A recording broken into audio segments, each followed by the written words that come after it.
The prince was afraid of developing muscular atrophy, a weakening of his skeletal muscles, those bundles of tissue which extended and contracted, providing him with daily movement.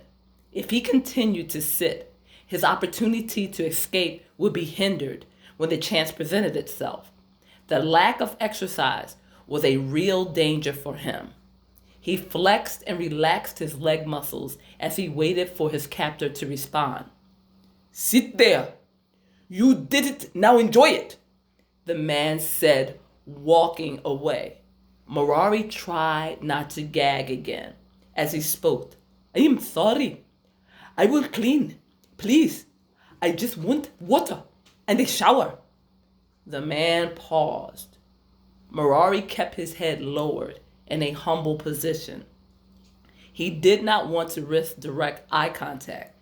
He did not want to appear aggressive, although that would have been very difficult considering his current predicament. The man said nothing, but returned to the table carrying a container with disinfectant wipes and a trash bin. He placed both on the Indian prince's right side. Marari understood immediately what was expected of him. He reached out with his free hand and frantically pulled a sheet free. He wiped his face and suit first. He then moved the plate and wiped around it. He threw one sheet away and grabbed at another. The clean, sanitizing scent eased his upset stomach. Marari lifted the plate and tossed it in the trash. The man standing over him did not object. "Thank you," said Marari. The man grunted and walked away. He returned within minutes with a bottle of water. He set it in front of the prince. Marari's heart rejoiced. The 16-ounce bottle had an unbroken seal. It wouldn't kill him. He reached out, grasped it, and raised it to his mouth. He used his teeth to unscrew it. He then set the bottle down momentarily while he replaced the cap on the table. With shaky hands, he retrieved it and cautioned himself mentally to drink slowly, very slowly. He did not want to shock his system, nor did he have any way of knowing when he'd get something else to drink or eat. He closed his eyes and savored the taste of the water. He relaxed as he felt it rejuvenate his mouth, his body. He became tranquil as his mind drifted, meditated.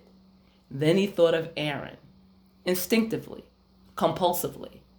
Marari saw her face. It was fresh, young, and always smiling. He had noticed that about her immediately. He had unwillingly acknowledged her presence the moment she joined the others in the surgical conference room for orientation. She had been the only black resident in the cardiovascular rotation, and thus he found her to be intriguing. She was also good in the OR. He'd observed that once during a simple thoracic procedure.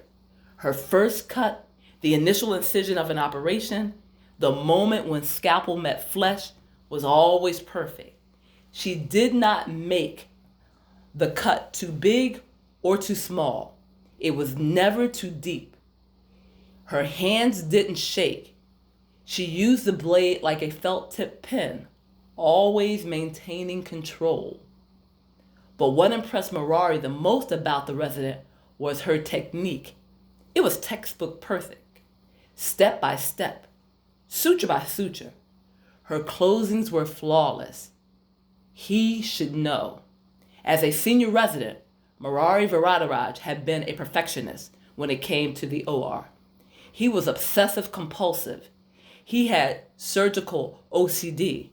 For him, there was no second chance to get it right. He owed his patients the very best, and he had observed that same level of dedication in the young surgeon's work. He saw the skill. He recognized the talent. And that was how Aaron Simpkins had been introduced into his world.